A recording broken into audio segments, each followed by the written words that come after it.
Okay, so these will be our notes on collisions.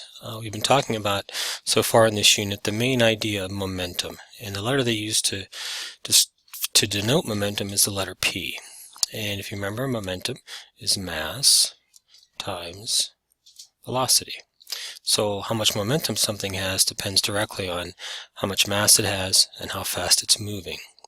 It's important to remember, if there is no velocity, if something is not moving, it has no momentum.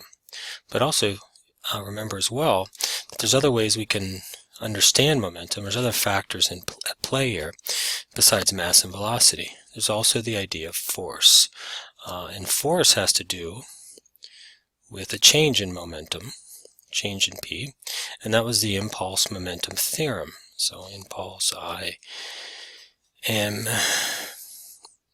and T, the impulse momentum theorem. So the force tells us if something has a certain amount of momentum and we want to change it, how much force do we have to apply? But also in that idea is the idea of time. So we have to apply a force plus, over a certain amount of time, and that'll tell us how much momentum will change.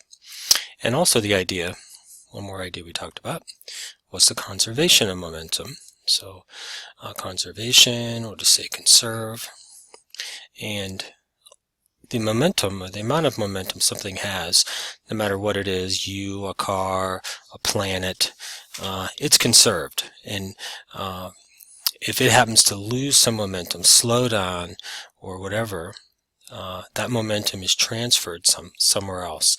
Many times that comes through a collision, where one object interacts with another and transfers momentum.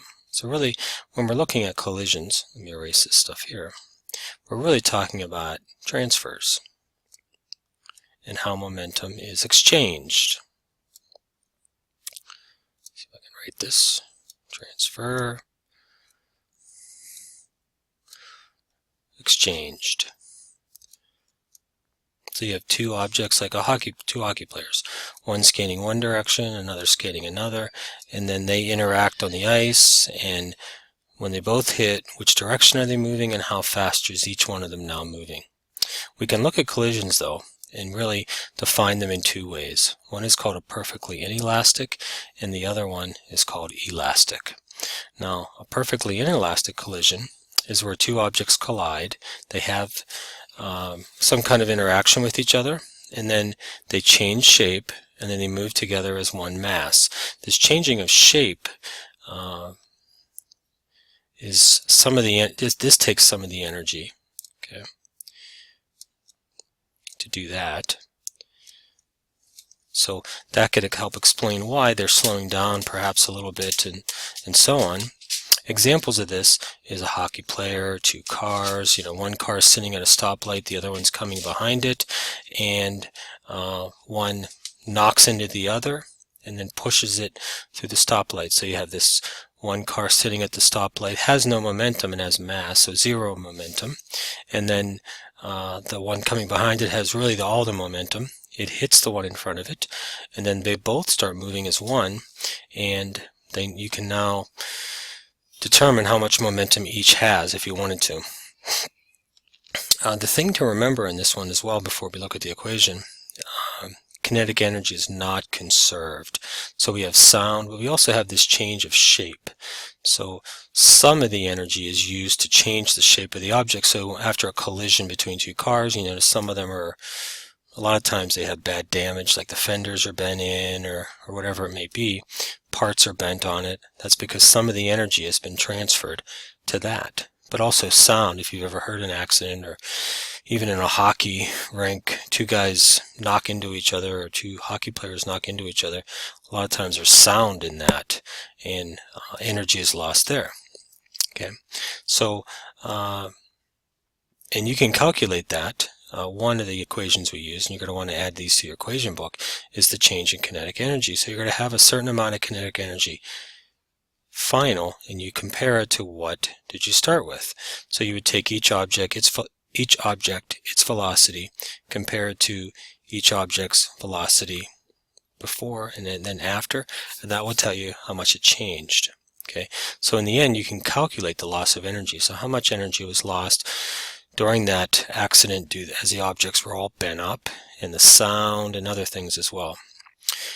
Another equation though is important that helps us understand the momentum aspect of it, not just the energy part of it, is this one right here. So we have m1v1 initial plus m2v2 initial. So we have car 1 right here, C1, sitting at the stoplight not doing anything. We have car 2, this is the one coming behind it. In the end, they become one, mass of one car, mass of the second car, and then they have a velocity that they now share. And that's kind of the equation we use for that. And that's a perfectly inelastic collision. The main way you tell is they were separate at the beginning, but at the end they're really moving at the same velocity. Okay, so the next kind of collision, I'm going to erase this, is an elastic collision. An elastic collision is really kind of different than this perfectly inelastic one. And this is the condition where two objects collide and then go off in opposite directions. They do not remain together. Sometimes this happens in hockey too. Sometimes it happens in football. Sometimes it happens in car accidents. So if you have one car going this way, another car going this way, in the end what happens is one car goes back this way, the other car might go back this way. It all depends on velocity and the masses of the cars. Okay, so, and they do not remain together, so they're separate.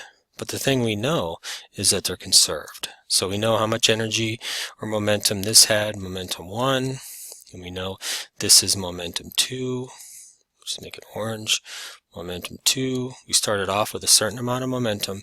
In the end, if we took these and added them together, or these up here and added them together, so we had this is momentum 1 we started with, this is momentum 2, what we started with, and in the end these two will add up to the same total that we started with, and that's that conservation of momentum actually. And in here kinetic energy is conserved. You're still going to have sometimes damage to the cars, but overall the kinetic energy is conserved. So you can do a conservation of energy where you do kinetic energy, potential energy, initial equals kinetic energy, potential energy, final, and calculate that. And that's going to be one of the things we do in these kind of problems is calculate the change in kinetic energy. Should be the same. And then also conservation momentum, and we've done that equation last notes we had. So and with these, an example is like a puck and a hockey stick. So and you might not always notice this, but even a bat, you swing a bat and hit a ball, or your foot and you kick a football. A lot of times what happens is, you have the hockey stick and you have the puck. Okay, you knock into it, the puck goes flying, and many times you might not notice it, it comes back just a little bit. Okay, and this goes into Newton's third law. For a reaction, there's an opposite and equal reaction.